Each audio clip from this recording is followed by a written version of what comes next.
Welcome to the Addiction Connection Podcast, connecting the hope of the gospel to the heart of addiction. I've got with me Chad Wiles from Mandeville, Louisiana. Am I saying Mandeville right? Yeah, I think so. I always wonder about my pronunciation. Well, when we moved there to plant the church, there's a lot of names like Mandeville, Slidell. Slidell. Chapachulas and Oh, man. Functas. There's one word, I still don't know how to say it. I think every consonant in the alphabet is in that word. In that word, yeah. Well, Lake Pontchartrain is not easy to spell. Yeah. I can say it, but I can't spell it. So yeah. So you're in that area. You're excused for not knowing how to say it. But Mandeville is the right way to say it. Mandeville, good. Yeah. Well, and I would kind of make a big deal about that because I want people to remember where you're from. Yeah. Which is near Louisiana, New Orleans. Yeah. North of New Orleans in Louisiana. Mandeville is on the north shore of Lake Pontchartrain. It's considered a suburb of New Orleans, even though there's such a long bridge across that lake. So many people in our community live in Mandeville but work in New Orleans or we're from New Orleans, and so it's it really is a suburb. What is the length of that bridge? 23 miles. Is it 23 miles? 23 or 24. It's the longest bridge, I think, in the definitely in the United States, maybe the world across a body of water. I'm not sure. Really, 23 miles. No, don't quote me on that though. No. Fact check in post. Just change my words. Yeah. To whatever the right answer is. We'll put underneath. It is not the longest bridge. It's the second longest. Whatever.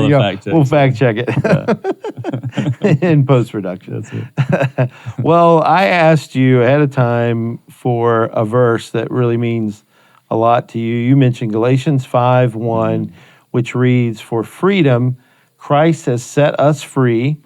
Stand firm, therefore, and do not submit again to a yoke of slavery." How excellent is that? So tell us a little bit about why that verse is important to you. It's been a verse, everybody says they have like their life verses. Yeah. That's been one since I was saved that has been on my mind a lot. Mm-hmm. The reason why I love it is just, I feel like so much is in that one verse. That beginning really illuminates the gospel and what Christ has done for us. For freedom, Christ has set us free. Free from what? From slavery, from sin, from wrath, so many things in that regard. And it also connotes this idea of you no longer have to sin. Mm-hmm. Now we know we do sin, but there's such an encouragement in that verse of you don't have to. But that therefore stand firm, that has that connotation of there's something we're to do, where it's a responsibility. So I think about that a lot. Stand firm on what? Stand firm on Christ. Stand firm on the Word of God. Stand firm in your resolve to follow Christ and not to give in to sin. There's so much there. And then there's a warning at the end of the verse. And do not submit yourself again to a yoke of slavery, which tells us, even as Christians, we can go back to slavery of sin. We can. If we give way to the flesh, which later on in chapter 5 talks about the difference between the spirit and the flesh. We still have fleshly desires. And so we shouldn't be so unaware as Christians to just play around with sin in a way, like keeping it as a pet on the side as if it's not going to come back around or catch back up to us or drag us back down into a slavery of sin. But so all those meanings or factors around that verse have always been very encouraging to me, especially in times when fighting sin is hard. I mean, all of us go through those times. And so that verse always reminds me that, man, I'm free. I don't have to do this. Yeah. I can do this. Right. But I shouldn't do this, and I don't have to do this. Right. And so it really helps with the resolve of fighting sin. I don't have to do this. I love that. Yeah. Don't submit again to a yoke of slavery. You don't have to do this. I use this verse a lot, especially with guys, addiction connection, guys in addiction, but especially the addiction that seems this verse comes up the most is pornography. Because counseling guys in pornography so often, they'll talk about it in such a way of like, I just can't help it. Or I know all addicts talk that way about their addiction, but it's interesting with pornography in a way of like, there's a lot of pleading for God to take it away, that they won't struggle with it. And this natural desire for sex that God has designed being corrupted. And so many guys will just, say basically, it just comes to my mind. I just keep thinking about it. And really the only way out of it, a lot of times that they'll say to me is, I feel like I just got to go through with it just to get it over with. Like I can't, stop thinking about it. I can't help it, right? Right. And I use this verse a lot because one of the examples I give them is pretty graphic. I'll say, well, do you have to do it, or is it really, really difficult? There's a difference. And I'll say, I'll prove to you you don't have to do it. I said, if you're sitting there at your computer or alone, and I walk up behind you and put a gun to your head, and I say, if you do this, I'm going to shoot. Right. Would you do it? And usually it's like, that's ridiculous. Of course not. Of course not. So you don't have to. Right. It's just really, really difficult. And this verse is, you're free in Christ. Right. But there's a resolve that you have to build. There's a resolve you have to have. That's right. And you got to remember, it's got to change the belief. Yeah. I don't have to. Yeah. It's really hard. And I tell them all the time, hard is just hard. But it's not impossible. Right. It's just hard. And over time, it'll get less hard.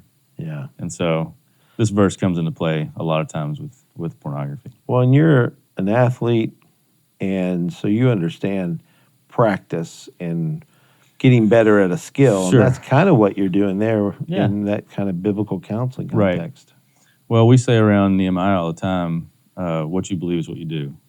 Just kind of sums up what we know about the heart. And that's right. Right? And so your beliefs driving those actions. So it's really important to say, if I believe Christ has set me free, if I believe God's word says that it's wrong to have sexual immorality in my life, then how I fight should be representative of what I believe. And a lack of fight actually reveals what you believe, right? And so we spend a lot of time on that early on. Yeah. But we do the Y diagram, which I'm sure you're super familiar with. You've been around longer than me. Yeah. I learned it from classes with Dr. Scott, but I see it all over biblical counseling conferences, And I use Galatians 5, 16 through 24 to show that juxtaposition between the spirit and the flesh. The spirit and flesh, yeah. And when I draw the Y diagram out with that at the point of choice, I always show them the fleshly choice is the easy choice. It's always easiest because it's our natural reaction. Right. I use examples like, if you're trying to get in shape, is it easy to sit on the couch and watch a movie or go to the gym? Yeah. It's always harder to choose a gym. Is it easy to get up and read your Bible or sleep in? Is it easier to stop at McDonald's or go home and make a grilled chicken salad? All those things. And of course, we all know those typical struggles. Is it easier to give in to the flesh or not? It's hard at first. Or it's easy at first. And then on the timeline I draw, it gets harder. Right. Because it builds sinful habits. Yeah. So you make the easy choice, but down the road it's going to get keeps harder, getting harder consequence-wise. And sin leads to death. Yeah. And we talk about death in this life, death to relationships, death, all those different feelings and all those sinful emotions, all that stuff's death. Yeah. And then ultimately, if you continue in that pattern, we look at 1 John 1, 5 through 9, if you're walking in, you say you're in the spirit, but you're walking in the darkness, you lie and the truth's not in you, right? And so it could mean eternal death. But then I love the other side. The spiritual side is hard at first. The self-denial part that none of us like to do. Right. I know I don't. There's still plenty of areas that I don't want to give up or, no matter how big or small. But same timeline. But as you do, it gets easier because the fruit of the Spirit grows, the resolve grows, the temptation gets less and less. Right. And then the Spirit leads to life. Life now and life forever. Yeah. And so it's this verse, like I said, it leads to all those discussions, and it's one that has been really good for me in my life and has been really fruitful in ministering to those that come through our counseling ministry. Yeah. So. Well, tell us a little bit about the Nehemiah Project and just its relationship to the church and the counseling ministry and all that stuff. Oh, yeah. Just quickly tell us that. Yeah, in 5 minutes or less. No, I'm kidding. No, you have as much time as you need. Well, kind of. Joe Rogan goes 3 hours. That's right. We can go 4. Yeah, that's right. That's right. What we're talking about is much more significant. Right. That's right. That's right. Well, to give a quick backstory, I was on your podcast once before, but for those that may not have heard it, I get saved in college. I was a junior in college going into my senior year through an organization called Campus Outreach. And, my story was I grew up on a cattle and tobacco farm.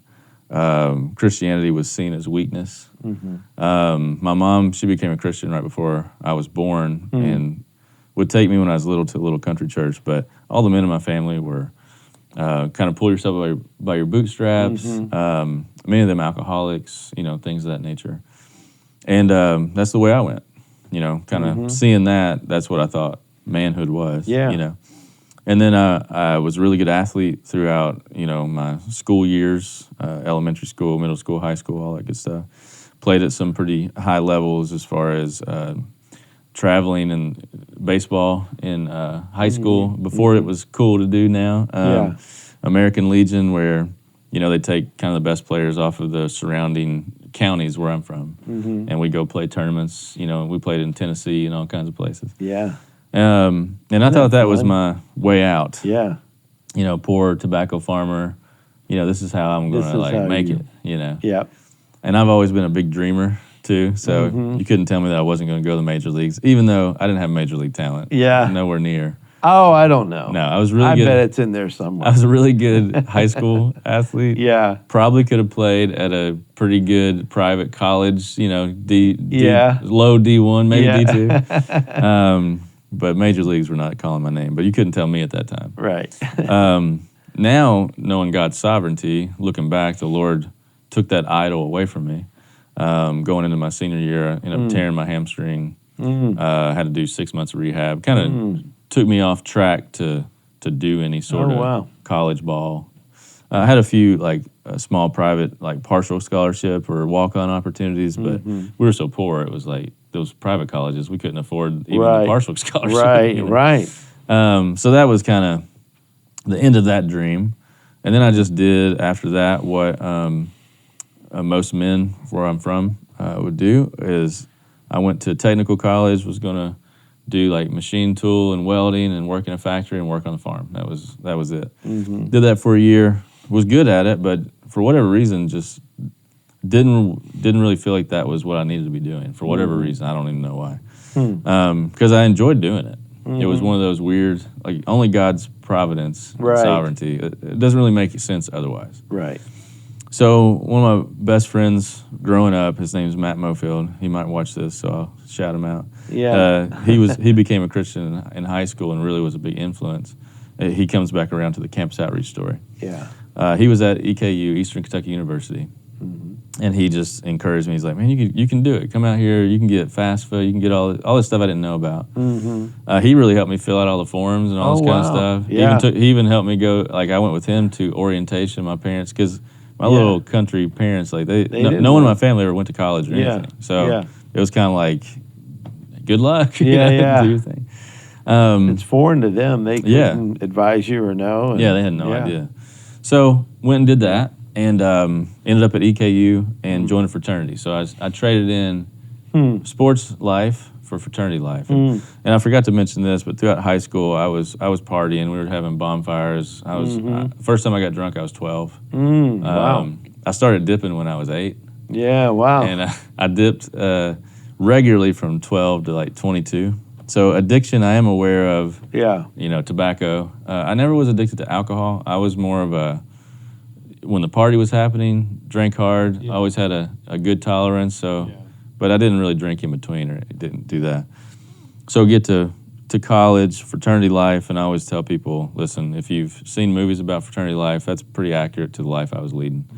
Doing all the stuff, partying, 2 or 3 days a week, drinking until blackout drunk sometimes, sexual immorality, girls, all of it. And then my buddy Matt, we were roommates, and he got involved with Campus Outreach. He started to be convicted. I think he was a true Christian from high school. He was doing the fraternity thing too, but he was always good compared to the rest of us. He kind of walked this moral line, even though he was. He would tell you he was in sin too, but not as bad as the rest of us. I was always his we always joked growing up. I was always the rebel, like his bad friend that he kind of lived vicariously through, and he's like my good friend that I live vicariously through. Yeah. And so he got involved in campus outreach and started really growing in his faith. And so we were roommates, and it was, I grew up with what I call country music Christianity. It's like, yeah, God's cool and all, and I believe in God, but I'm not going to live for God. Yeah. We're going to party on Saturday. I might go to church to throw a 20 in the plate. That kind of idea. I knew nothing about true Christianity. Most of what I saw was hypocritical. Other than my mom, I will say this for my mom. She was always, it was true for her. But a lot of people around where I'm from, a lot of the gossip, a lot of your typical. Yeah. It was mostly women, and they're mostly gossiping and talking about each other. That kind of thing. So anyway. He started getting involved in that, and he went to what's called a summer project, where they go and really grow in their faith. And while he was gone, his dad tragically passed away in a logging accident. A tree fell on him while he was in the woods. His younger brother found him. And that was, God really used that, because when Matt came back, and it was like a second dad to me, so I was real good friends with the family. We were best friends since I was like 3. Yeah. So I ended up going back and spending time with his mom and his brothers because he's in Florida. It took him a couple days to get back. And I remember at that point, like, just obviously having no way of consoling or comforting. Right, you have no message to share. Other than, you say the typical things that you realize how idiotic it sounds now, but like, everything happens you just say the dumb stuff. And it's true, everything does happen for a reason, but that's not the way to... But it's not comforting, in that moment. And his mom and dad had a wonderful marriage and relationship, and so it was real devastating. He was a really good dad, a really good dude. So when Matt comes back, going through all the funeral stuff, I was hanging out with him, just trying to be there for him, and I watched him deal with that suffering in a very godly way. Like, it was different. And that God used that to say, this type of faith is different than what I know. And it started sort of the seeds of the gospel at that point. Through that, a guy named Josh Duncan, who was one of the staffers at CO, Campus Outreach, they'd been praying for me, unbeknownst to me, right? He used that as an opportunity to get to know me and started to, like, hey, let's go to lunch, or let's go to the rec center, that sort of thing. And he started sharing the gospel with me periodically for over the next 8 months. And I will say I learned a lot about persevering and sharing the gospel, because that was not easy to share with. I always think back to, every time I talk to him, I'm like, man, I appreciate the fact you didn't give up, because that was not easy to keep coming to and keep coming back to. You just kind of... Yeah, I'd brush it away. He'd give me something to think about or read. I wouldn't do it. Yeah. Sometimes I'd reject it hard. Sometimes just I was going to say, you could probably put him in his place and be like, And I forgot to mention I was a psychology major at the time. Oh, wow. So I was hitting him with the Freuds and all the all the stuff that we reject now. Yeah. And so, but God really used him, because during that time period, internally, I was wrestling. I was starting to see, like, this genuine faith that these guys had that I started to want, but this life that I wasn't ready to give up yet.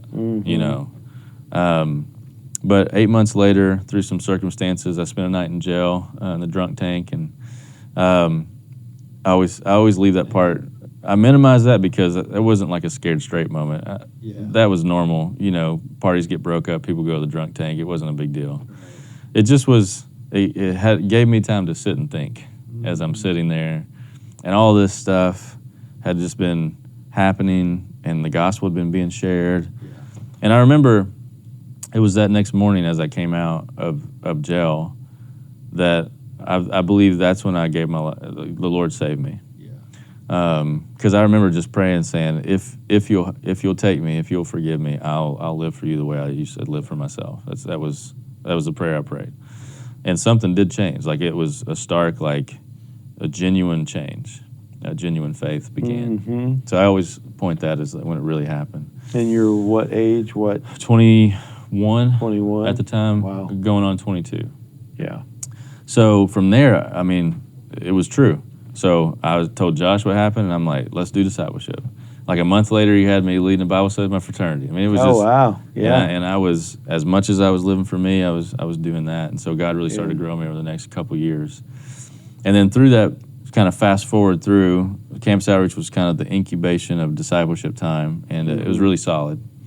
And then we got involved with a church in Lexington called Centerpoint Church. It was a church plant. And my friend Sam, we had met through Campus Outreach. He got saved through it as well. You've met Sam. He's the other. We planted the field church together. Yeah. And so that's where we got saved during that time period. Got discipled through Campus Outreach. Started going to this church, and both became interns at the church. Kind of flirting around with maybe full-time ministry. And it was around that time that I started to realize I was working for an organization called Prevent Child Abuse Kentucky.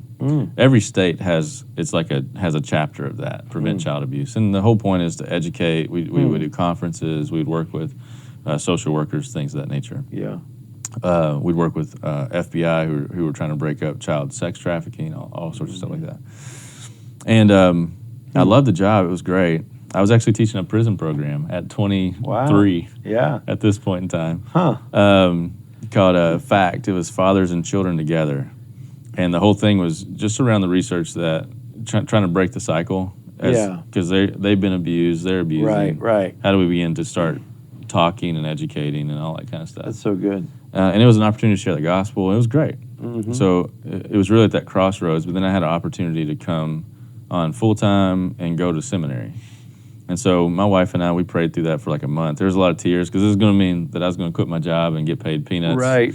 She was a little school teacher. We were newly married, like a year. Those steps of faith you take, but God really used that. That's hard. Yeah. So anyway, I go to the Southern Baptist Theological Seminary in Louisville, Kentucky, and that's where I learned about biblical counseling. I'd heard about it before we went there. A guy at the church told me about biblical counseling and Dr. Stuart Scott. Because I was at the crossroads of, I don't believe in psychology. At that point, as I've grown in my faith, I realized this is not right. I want to counsel. I don't know how to counsel. I don't know what the right place, which way to go. I'd learned about Christian counseling, the integrated world, and you start telling yourself, like, hey, I could work in counsel and I could share the gospel through that. All the things we tell ourselves, not realizing that you'd be beholden to certain rules and different things like that. Yeah, restrictions.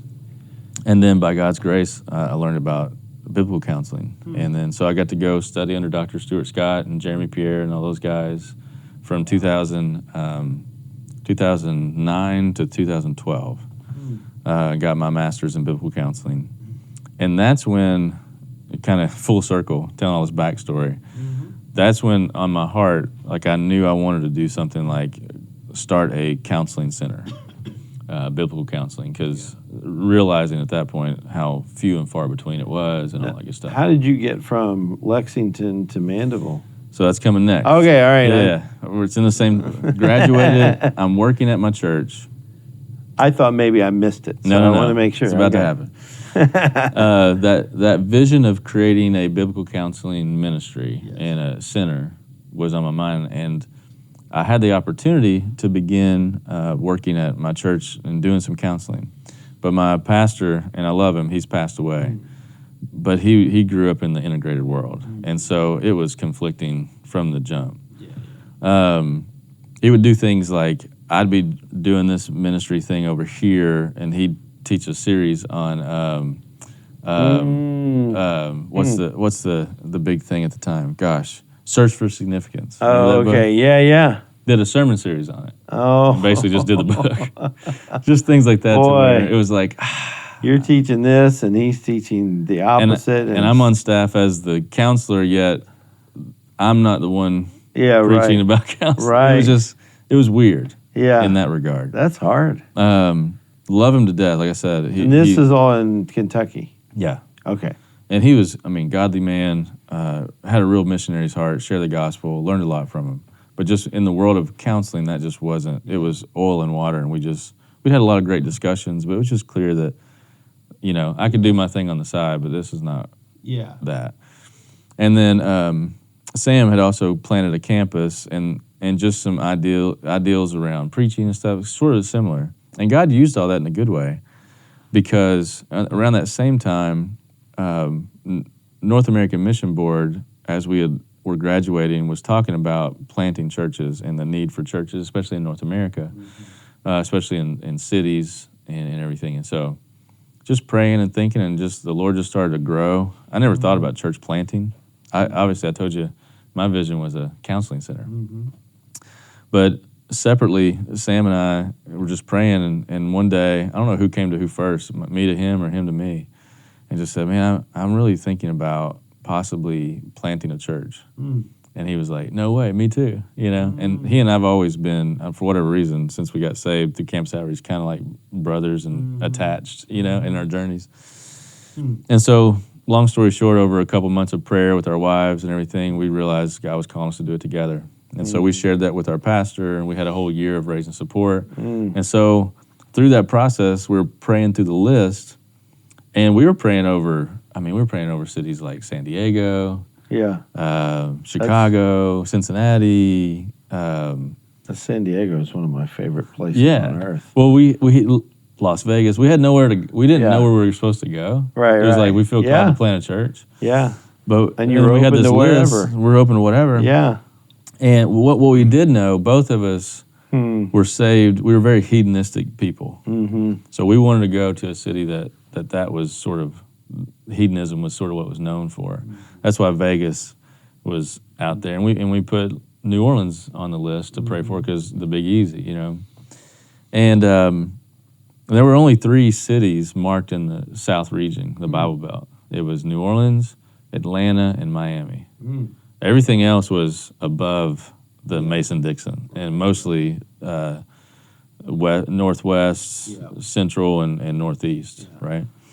And just, you know how God uses providence. I'm not a look for signs guy. Yeah. You know, we're just both praying, but it was just weird stuff. Like, no one goes on vacation in New Orleans from Kentucky. And like in 1 week, I had 3 different couples, but we just got back from New Orleans, you know? Or there would be commercials about visiting New Orleans. It was just the weirdest. I never saw this before or after, you know? And so it was just kind of one of those things where we're like, and similar things were happening to Sam around New Orleans. So we said, hey, let's call some church planners. Let's go do a visit.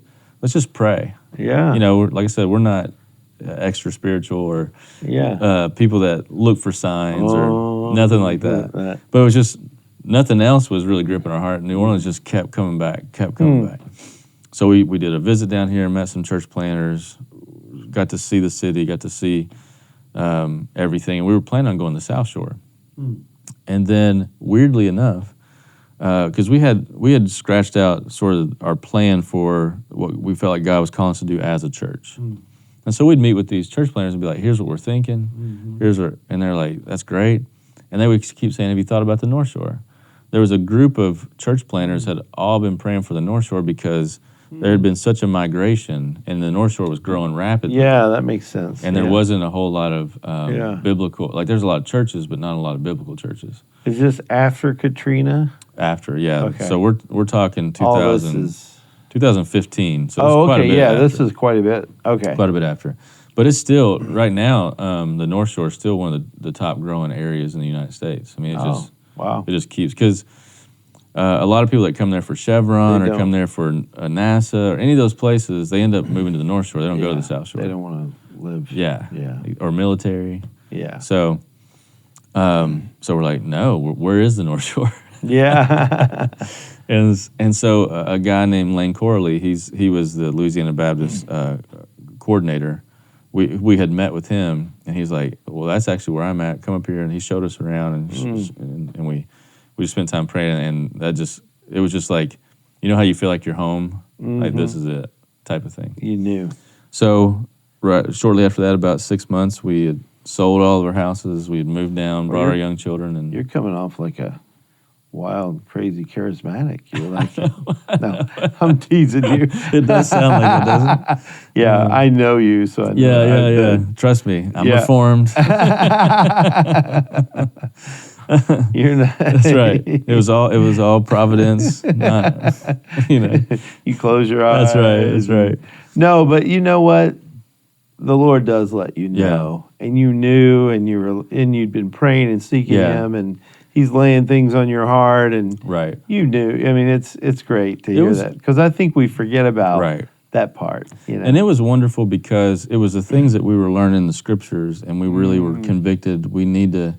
These are the things that we really want to be about. Yeah. That's what the North Shore needed. Right. So it's part of it wasn't like we feel like we're home just because we like the place. It was like this matches the calling. The calling. And I mean, it's a hedonistic place. Right. It's, And people don't know this about the North Shore. And this is where the counseling came in. That's why I think the Lord put Sam and I together. Is I call it the town of the rich young ruler. And actually, the suicide rates in the North Shore are 7% higher than the national average. Wow. And it's higher than the South Shore. Huh, and so suicide, depression, and drug addiction is very high on the North Shore. We know it's high on the South Shore, but who buys from the South Shore? The people who have money in the North Shore. Right. But the North Shore keeps it quiet. Yeah.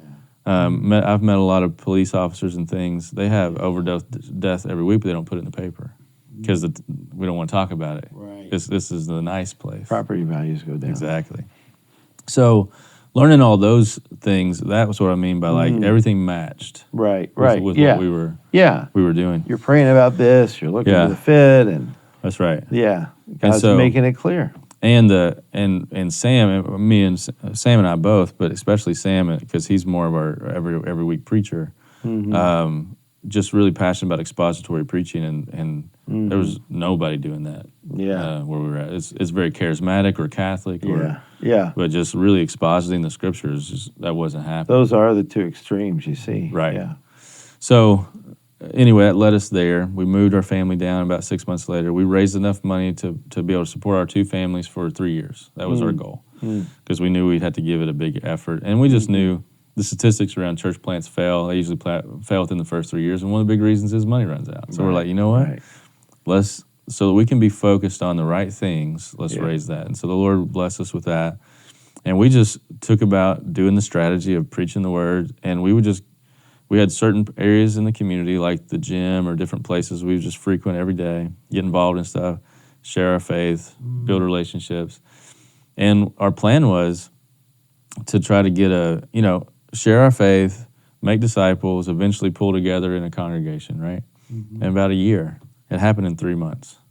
In 3 months' time, we had led, the Lord had just worked through us to where so many people, there's probably 20-something people that had came to Christ with their kids and their families. We couldn't meet in our homes. Whoa. And the Lord provided a restaurant that let us meet there on Sundays. And so our first official services began 3 months in. Wow. And the Lord's blessed us ever since. We haven't been one of those flash in the pan, like numbers-driven churches where they just grew, but steadily growing. From that point, we started with 20-something people. By year one, we had 100 people. Wow. Year two was like 175. I mean, that's quick.